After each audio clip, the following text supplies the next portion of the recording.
I don't know, but I will just grab a can here and go out to the stringer and stand by till we can wait. Like I said, guys, I hate it to be like this. I like to be on a roll, man. I like to work when I come to work. That's what I come here for. So this is when I wish we could order a few extra trucks. Anything to help keep us going, man. All right, we're just standing by here. Let's see here. Club, welcome. Mario, welcome.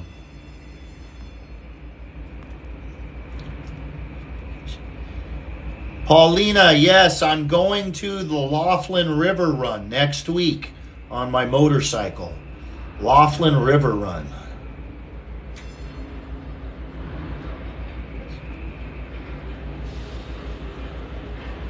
Hey, what's going on, Zodi from Hungary? I love that.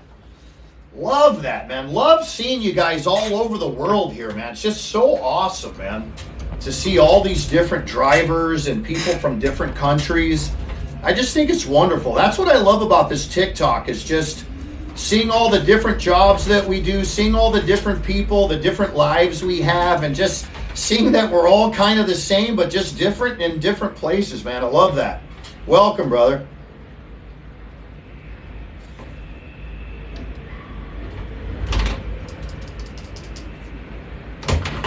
All right, guys, I hope you guys are enjoying everything, man. I hope I'm explaining enough to you about what we do out here and how everything works so that you guys are understanding a little bit about our operation. A little bit about how our stuff comes in from around the world.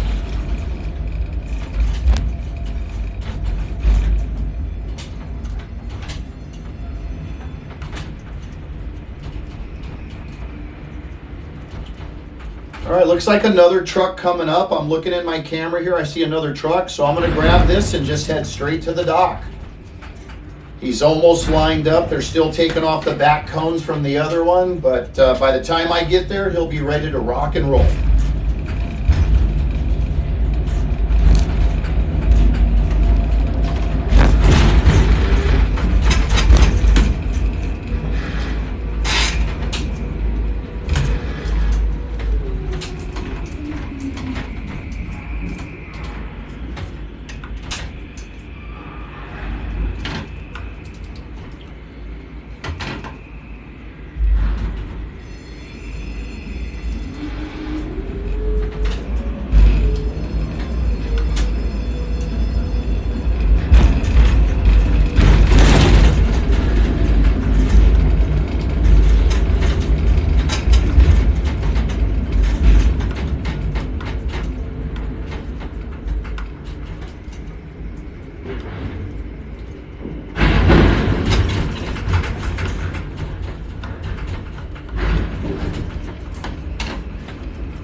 All right, again, guys, I'm going to go halfway because there's no truck out there, so it's just really hard to get a good momentum and hit your mark every time when you're stopping like this. So it just breaks up your rhythm.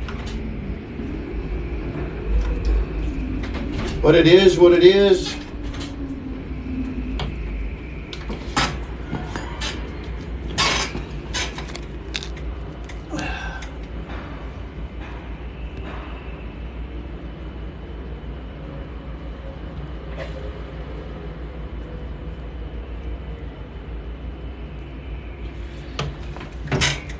So, someone was asking, let's see, Keenaver, I hope I'm saying that right. I'm just going to call you Keen. Keen is asking how many moves per hour. Keen, it really depends on what dock you're at and what you have going on, but on average, over here at this dock, we do about 35 cans an hour. Last night, we got on a really good roll last night, and we dropped for about an hour, probably about almost 2 hours last night. We averaged about 42 cans an hour. We were on a good roll last night.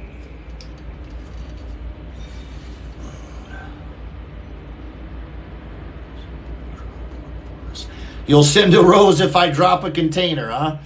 I appreciate that, man. Jason, thank you for following the host, brother. Thank you guys, man. Thank you very much. Eric, thank you for the rose, brother. I appreciate that, man. Let's see. Let's see here. Rear is asking, how do I know which can to pick up?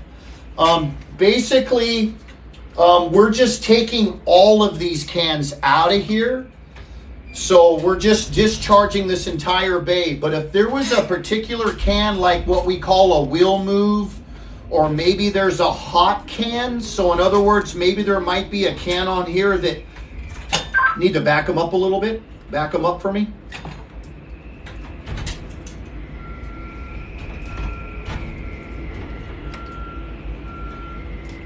I'm just having them back them up so I don't sit it on the back end of the bomb cart.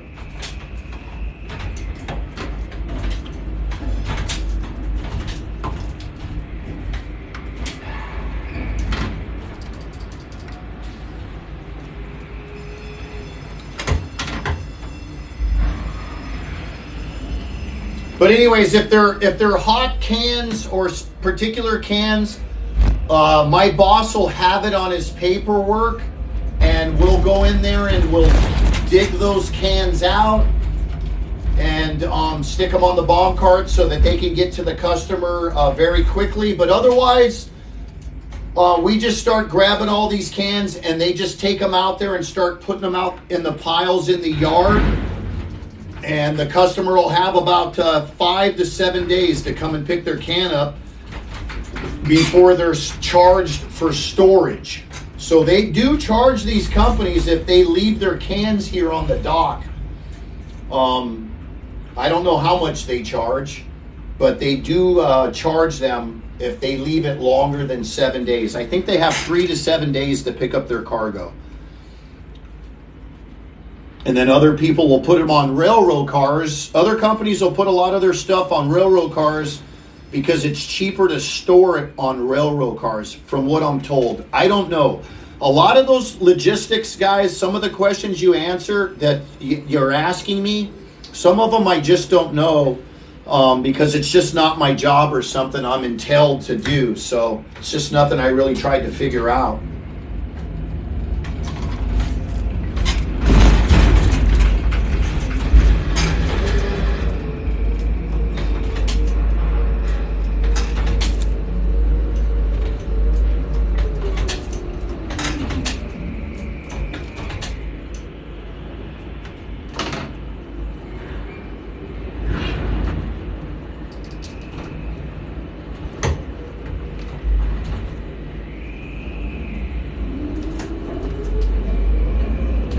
All right, again, guys, we're just peeling off these. We want to get it down to 4 high, and then I'm going to want to empty the inshore and offshore. So I thank you for that, Rose. Inshore and offshore side, and start digging the cargo out from below. This cargo that's in the middle of the hatch here is staying and is for another port, and that's what I was telling you guys before. Even though a can comes in here with 15,000 containers, it doesn't mean we're going to take off all 15,000 containers. Some of the stuff that comes here is designated for another port, and we'll just put the cargo on there accordingly.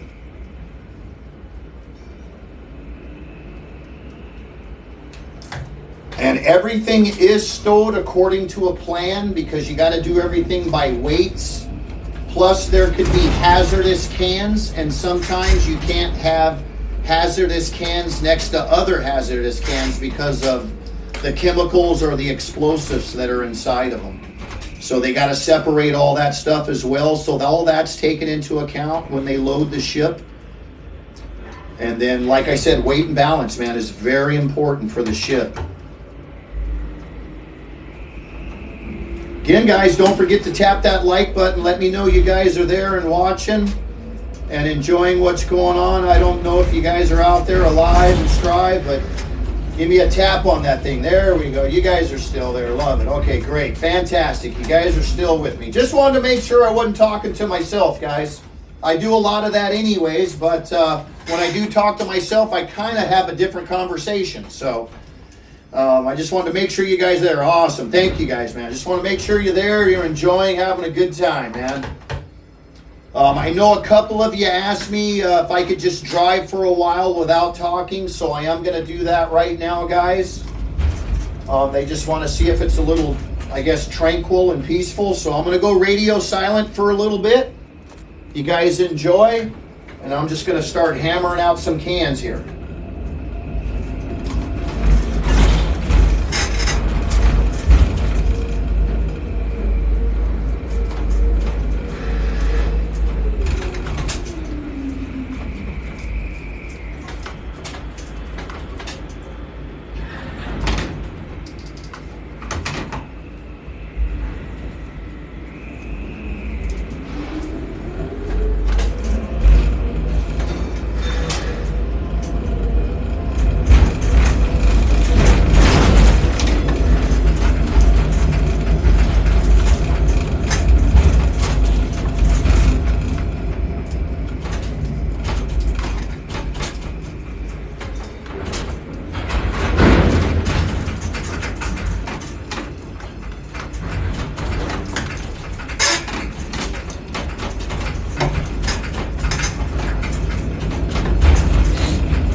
No.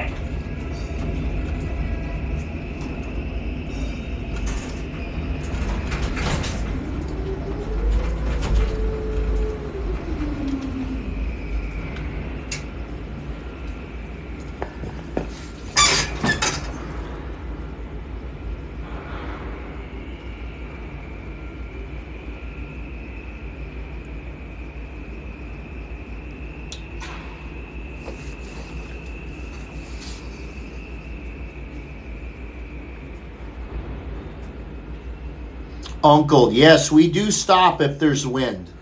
If it gets too windy, we will stop.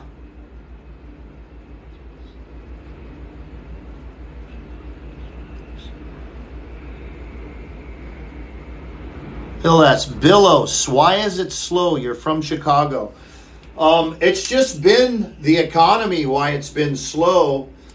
They've been diverting cargo, and I think that's Savannah, Georgia. I know they were diverting cargo over there and to the East Coast. It's been slow everywhere, and not just in our country, just around the world. It has been slow for cargo for everybody. And that's just that economy. So the economy is just not our country. It's just basically everybody out there is having a rough time at it right now.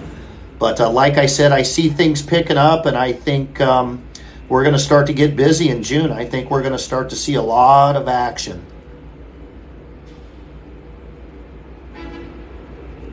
Let's see. This question is from 587, J587. He asks, is it faster to load a ship or discharge a ship.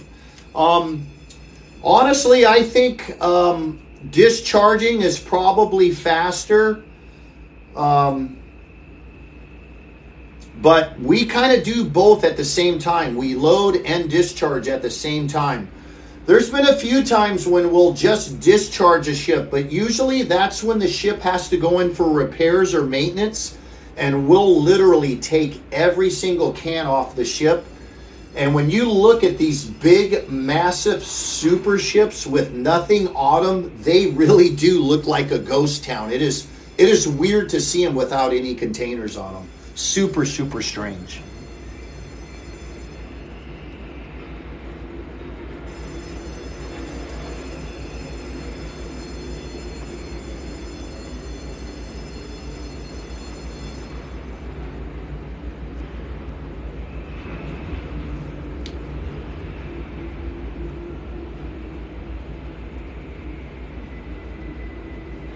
I'm 165 feet from the ground.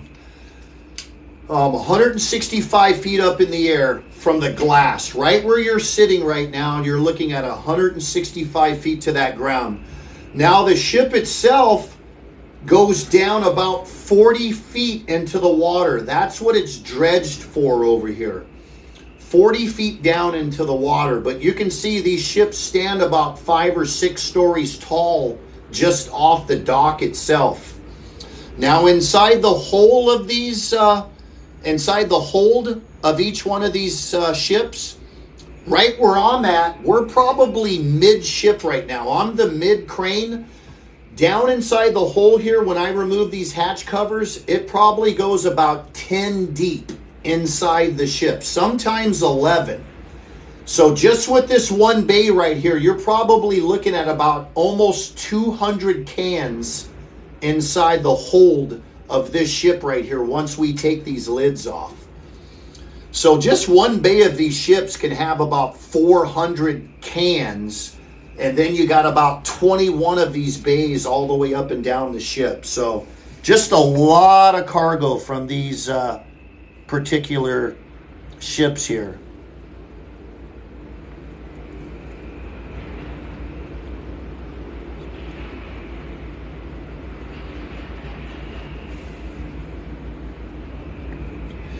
Crane driver dropped a cone. I don't think we can drop a cone, but one can knock off of our can. The website I said there, David, was pmanet.org. pmanet.org. That'll give you the process for becoming a casual, and that's how you become a longshoreman, is going through the casual process.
This is a pretty heavy can here. It's telling me it weighs about 45,000 pounds. I mean, 40 tons this thing is. This is about an 80,000 pound can right here. Holy shit, it's heavier than shit. We normally don't get the cans like to the max. Those cans right here are rated for 80,000 pounds. we normally never have a can that weighs that much, but every now and then we'll get them like that, and man, you can really feel it in the crane. I mean, it just you could just feel it lifting. You can feel the crane bowing. It's crazy. Thank you for that rose there. Thank you very much, man. Thank you there. Thank you, thank you, thank you guys. Thank you. You guys still there? Everybody still there? You guys still enjoying? You guys still with me? There we go. I see some hearts. So there we go. Tap that like button for me, guys. Let me see you guys there, man. I'll be talking to myself. There we go. All right. Thank you, guys. Thank you, man. I'm glad you guys are still there. Still working, still going at it. I hope everybody had a good weekend. 2 weeks, I'm heading to Laughlin River Run for the motorcycle run. If anybody's going to be up there, hit me up. I'd love to meet you out there. I will do some TikTok lives out there. Going to ride my bike from Temecula, California and meet a bunch of buddies up there. So should be a pretty good weekend. I haven't been to that run in probably 4 or 5 years. I've been doing the Arizona one. The Laughlin one just got really, since the pandemic, it just was, the last one they had was just so hokey and so disorganized. I just stopped going. But as we're getting older, a lot of my friends, we haven't rode together in years, so we all decided to go do this trip. So it should be a cast of characters that I'm up there with. I'll go live with those guys, but don't hold me responsible for their behavior. They're like longshoremen times 10. But they're my buddies and I love them.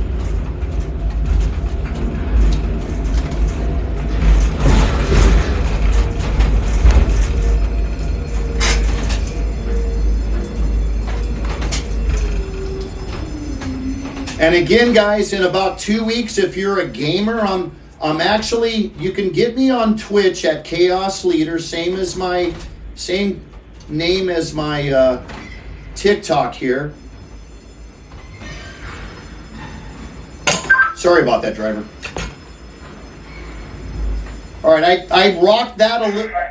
I rocked that one a little bit. It wasn't bad, but I still like to apologize to the drivers to let them know I'm not trying to do this purposely. So even though I really didn't shake that guy up too much, it still was a little harder hit than I normally do. So I always let those drivers know that I am paying attention and that I apologize for that. Being a driver is a really tough job out here because you are just constantly pounded with cans, whether it's from the crane or a top handler, that drops the cans on there for me. These guys go through a lot, man. So I try and be as gentle as I can with those drivers. All right, that can did not want to get grabbed right there, but we got it.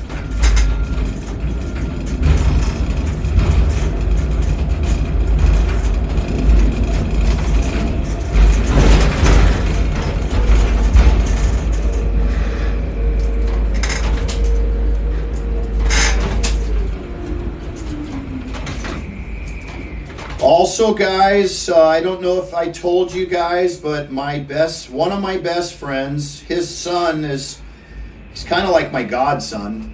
We're going to be having a party next week on the 27th for the NFL draft. My boy Michael Wilson should hopefully be going pro. So, if you guys are in the football, stick around with me on the 27th. I'm gonna go live there, and hopefully we'll be live when they announce who picks Michael up. Man, I don't know where he's gonna go. I know he had an interview with the Raiders. I know he had an interview with the Giants, and I think the Giants need a wide receiver. I think they're hurting for a wide receiver, but he's a wide receiver from Stanford. Just a great kid, great kid, great football player, and I'm just really excited for him to go pro. So hopefully he's going to be a second-round draft pick.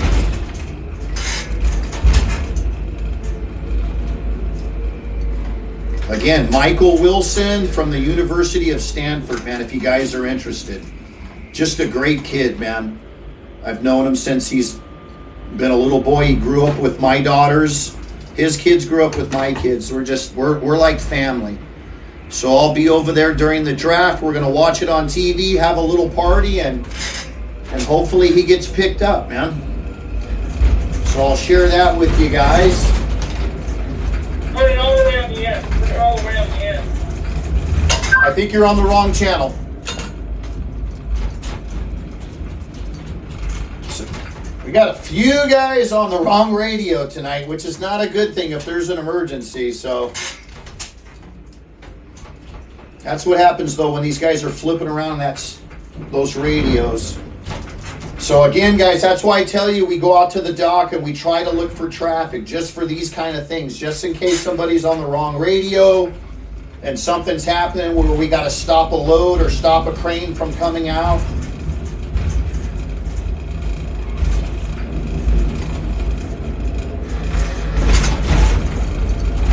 And I just want to reiterate to you guys that this is a dangerous job. This is not, it's not something that you can take lightly or take for granted.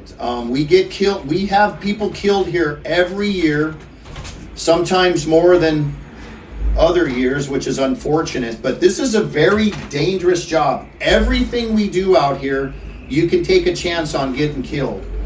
So I tell most people with their jobs, you should really think about getting paid good if you take a chance on being killed when you go to work. That's why I feel like police officers and firefighters are underpaid, especially police officers, man. They deal with a bunch of wackos like us out here. Think about it. Think about it. All right, guys, I don't see any hearts on there, man. You guys still there, or am I talking to myself again? Talk to me, guys. You still there? Do we want to go ahead and end this? You guys done with this? I know it gets boring after a while, but that's my job. This is what I do. I can't help. There we go. There's those hearts. That's what I'm talking about. You guys are there. Thought you guys abandoned me, man. Awesome. I'm sorry it's a slow-paced night, guys. It's just, I don't know what's going on. Like I said, could be an issue out in the yard. We do have about, I think there's 9 gangs running tonight. I got 5 gangs on this ship, and I think they got 4 gangs on the other ship. So we've got 9 gangs out here tonight. That is a lot of traffic, a lot of trucks, a lot of equipment running around. So let's see here.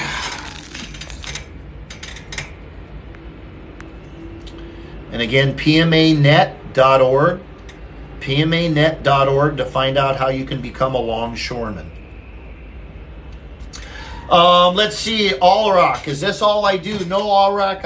I do Uber after work. I fly airplanes as well. And I'm a gamer, drive motorcycles, kayak. But as far as work goes, I do this, and I do Uber, and I invest.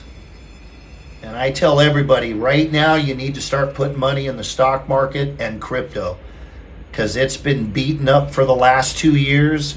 And if anybody wants to change their life with money, now's the time to do it, man. Start getting involved in the stock market and cryptocurrency. Who's that? Lynn Settle. Where are you? We are in Southern California. Southern California. The port of LA, Long Beach. McGregor, thank you for that rose, brother. Thank you very much, man. I appreciate that. I just appreciate you guys, man. I'm glad you guys are enjoying the channel. Let's see here. We got a question from G-Tang. What happened to the guy you hit on the head? What happened to the guy? I didn't hit anybody on the head. At least I hope not. What about earthquakes?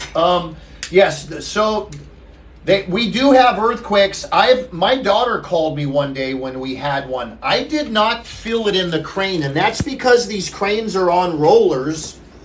So these cranes really aren't going to tip over unless it's some ungodly shake of an earthquake. I definitely wouldn't want to be up here to find out.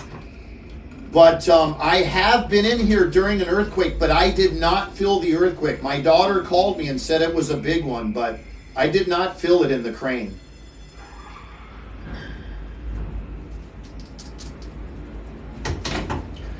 All right, guys, thank you for that. Thank you for those roses, man. You guys are awesome. Keep smashing that like button, guys. Don't forget to follow. Share my page with anybody that you know that likes ships, cranes, this just kind of interesting work, or if they're looking for any kind of instructional training on a hammerhead crane. I also do give instructional videos. I am a crane instructor. So if you guys have any tips or tricks that you want to know or that you have, you can give me. If you're a crane operator out there, especially you dudes who have been driving for 20 and 25 years, you guys know everything, man. You guys got all the little finesses, man, that just make you a kick-ass operator. So if you've got anything, guys, that you see me driving that can help me, please send me a message, man. I am not one of those guys who thinks I'm the best driver in the world and there's nothing you can show me. I love to learn every day, man. Whatever can make me better at this job, safer, I want to know. And it's just, I like learning because I'm able to pass that on to the next guy as well. Especially being a crane instructor, it's important for me to give as much knowledge to the guys that I'm training as possible, guys and girls. Remember, ladies, we got crane operators out here too that are ladies. So don't think because you're a woman that you think this is like a man's job and that you can't do this. We have some kick-ass women driver out there, man. And I mean kick-ass. At my dock, I've got Marina here. She's over there on the rails. She's a kick-ass crane driver. I've got Lori from SSA. She's a trans driver. She's another kick-ass crane driver. And good-looking women, too. It's not like these women look like men. Got some good-looking ladies out here driving cranes, man. I think it's great, man. So don't think you can't do this job. And again, guys, if you're scared of heights, I think you can get over it up in the crane. It's just a matter of just walking across that catwalk and getting into the crane. Once you're in the crane, you kind of feel safe. You don't feel like you're going to fall. It's weird looking through the glass, but I don't know. I've trained a few people that are scared of heights, but they are crane operators, and they just kind of get over that aspect. But like I said, as long as you're not hanging out over the ledge and staring down at the ground, you can get past it. And you kind of get used to it. And then you just kind of enjoy it. I mean, you know, I'm looking out my windows here. I'm looking out over the bay. I'm looking out over these ships. I'm looking at the houses up in the San Pedro Mountains here, looking out towards Long Beach. It's just a beautiful view up here, and it's relaxing. It is a high-stress job because you got to do production. That's what it's about. You got to make sure you don't damage anything. So that's what I love about the job. You're using your brain, believe it or not. You're using your brain and you're concentrating the whole time you're driving. So it is physical, but it's not a hard physical. I'm just moving my arms, my wrists, my shoulders, looking down with my neck. But believe it or not, my brain is doing a whole lot of thinking. And if you knew me, you would know that's a hard task because it's not easy for me to think.